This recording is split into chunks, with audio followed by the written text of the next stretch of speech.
Nakita ninyo yung kanilang inilatag na papel, ang taas-taas ng kanilang mga complaints, yung taas nung 1 billion or 2 billion pesos na binibigay di umano kina Romualdez ni Zaldico at kay Bongbong Marcos. Ang nakita ko nga yung stack ng papel na yon sa kasong sinampan nila sa ombudsman daw.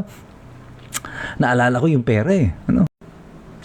Ang buong makinarya ng administrasyon, ng pink, ng pula, ng dilaw ay nagsama-sama na at ito ay in full swing na ngayon to discredit si Sara Duterte. Ang tanong ng marami, bakit ito nangyayari sa ngayon? Ano ang endgame nito para sa administrasyon at sa mga dilaw, sa pula at saka sa pink? Pag-usapan natin yan ngayong gabi. Ito po muli si Attorney Mike Operario.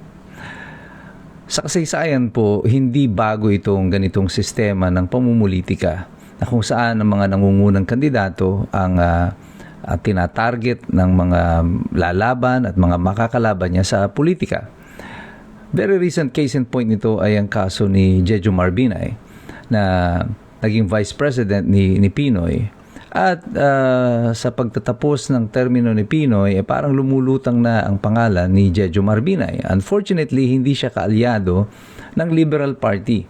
Kaya ang kandidato nila noon dapat ay si Mar Rojas. At para pahinain ang base of support ni Jejo Marbinay, nag-umpisa na ang smear campaign sa kanya bago pa man sumapit ang 2016. As a matter of fact, parang mga 2014 pa lang, nag-umpisa nang lumabas sunod-sunod yung mga investigasyon, and later on, mga kaso na isinampa kay Jejo Marbinay.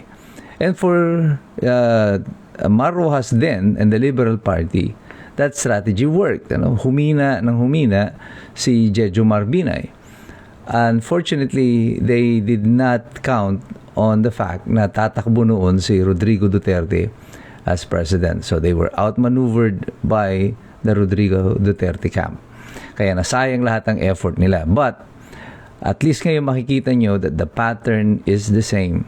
Ang malakas na kandidato, kailangan pahinain sa pamamagitan ng mga smear campaign. Bakit kailangan gawin ito ng administrasyon sa tulong ng pink, ng pula, ng dilaw, at nagsama-sama na silang lahat laban dito kay Sara Duterte? Well, the obvious answer is because as of today, it appears that Sara Duterte will be president of the Republic of the Philippines if there will be an election in 2028. As a matter of fact, kahit nga ngayon mag-eleksyon, si Sara pa rin ang nananalo at mananalo. At wala pong kandidatong mailalaban ang mga pink at ang dilaw, kahit ng administrasyon sa kasalukuyan. Wala pa, pero pag-uusapan natin yan at may ibubulgar ako sa inyo sa susunod kung sino sa tingin ko magiging kandidato ng administrasyon. But as of the moment, may credibility problem ang lahat ng kalaban ni Sara Duterte. But nonetheless, susubukin pa rin nila the same formula that they tried kay Jejo Marbinay. At itong si Madriaga na kanilang inilulutang na parang witness daw, star witness against kay Sara Duterte. Napanood na natin ito bukod doon sa investigasyon dito kay Binay noon, sa panahon ni Rodrigo Duterte, ginawa na rin ng mga pink ito. Remember yung si Bicoy? At basahin mo yung statement ni Madriaga, pati yung mga style ng testimonya ni Bicoy, ay parehong-pareho. Para bang iisa lang yung scriptwriter. Sana naman nagpalit man lang kayo ng scriptwriter ninyo. At ang lumulutang lang dito ay hindi po yung katapangan na sinasabi ng Liberal Party, nitong si Father Villanueva, kung ano-anong pinagsasasabi nila. Alam niyo, para po sa amin, ang malinaw nito ay yung pagiging ipokrito po ninyo sa sitwasyon na ito. Dati 125 million lang ang hinahabol ninyo na confidential fund, tapos ngayon naging 600 plus na confidential fund. Sinama nyo na yung DepEd, Pero yung presidente na involved dito sa katiwalian, minsan, you did not call on him or did not even mention his name. Hindi nyo nga mabanggit yung pangalan ni Romualdez tungkol dito sa katiwalian. Parang mayroon kayong amnesia, nakalimutan nyo ng lahat. At ngayon, pinaiikot nyo ang sambayan ng Pilipino at kinukumbinsi kami na wag naming pansinin itong nangyayari na ito sa flood control. Ang pansinin namin ay si Sara Duterte. Ganito katanga ang tingin nila sa mga Pilipino. This is how they disrespect the Filipino people. Yung intelligence ng mga mamamayan, ganito ang kanilang pagtrato sa atin. Akala nila, sa pamamagitan ng mga diversionary tactic nito, mauutupan nila ang mga Pilipino. Kinukumbinsi tayo, huwag yung panuorin yung flood control, huwag yun ang pansinin si Martin Romualdez, huwag yun ang pansinin si BBM tungkol dyan. Itong pansinin nyo, yung kaso ni Sara Duterte.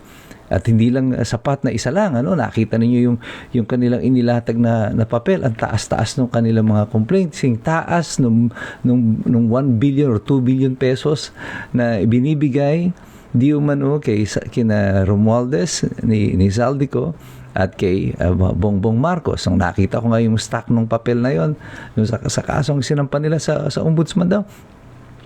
Naalala ko yung pera At ang malinaw dito ngayon, itong pink at yung dilaw, hindi lang simple alliance ang nangyayari, pati doon sa alliance, sa pagtatakip ng lahat ng mga ginawa nitong administrasyon ay kasabwat na silang lahat. Hindi ka magiging kasabwat kung hindi ka nakinabang dyan. At hindi ka mag-e-effort ng ganyan, ng ganun-ganun lang. 1.7 trillion ang nawawalang pera. At kung ikaw ay aatasan para pagtakpan ito, syempre, papayag ka ba naman ng kakaning itik lang ang sa iyo? It has to be substantial. At ito yung si Madriaga, ganito rin ang estilo. Lahat ito ay preparation para doon sa pagpafile ng impeachment laban kay Sara Duterte. Sinabi ko na sa inyo, noon pa, this will be the target. At pagkatapos, iisa-isahin yung mga kakamping senador ni Sara Duterte. And this is happening right now, exactly as I predicted.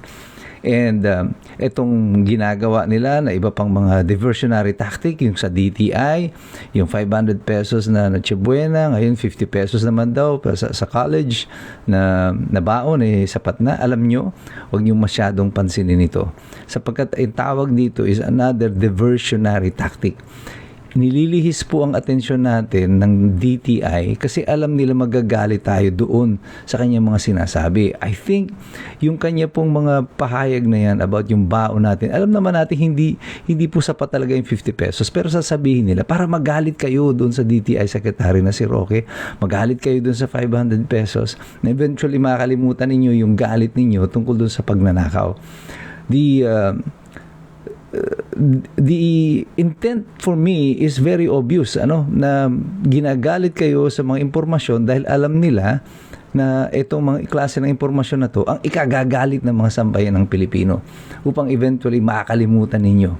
At ang tingin nga nila, sobrang nipis ng utak natin na mga simple lang na diversionary information na gagaya nito ay mawawala na tayo agad sa hulog, hindi na natin masusundan yung mga kung anong pinagagawa nilang pagnanakaw. But we are wiser now. Mas matalino na ang Pilipino ngayon. Kaya ako at tayong lahat, lagi ko kayong pinapaalalahanan, huwag niyong basta susundan o papakinggan yung sinasabi nila. Aralin ninyo kung ano ang hindi nila sinasabi. At ito, hindi nila sinasabi sa atin, siyempre, yung totoong intention nila. But they think na dahil makitid ang ating mga utak at bobo tayo mga Pilipino, hindi natin mapapansin yung kanilang mga ginagawa. But we know better now. Alam na natin yan. Sapagkat tayo, patuloy tayong nakikilahok. Tayo'y nagmamasid, tayo'y patuloy nag-i-engage dito sa usapin na ito. At patuloy tayong nagsisipag-aral sapagkat alam natin mahirap makialam ang taong walang alam.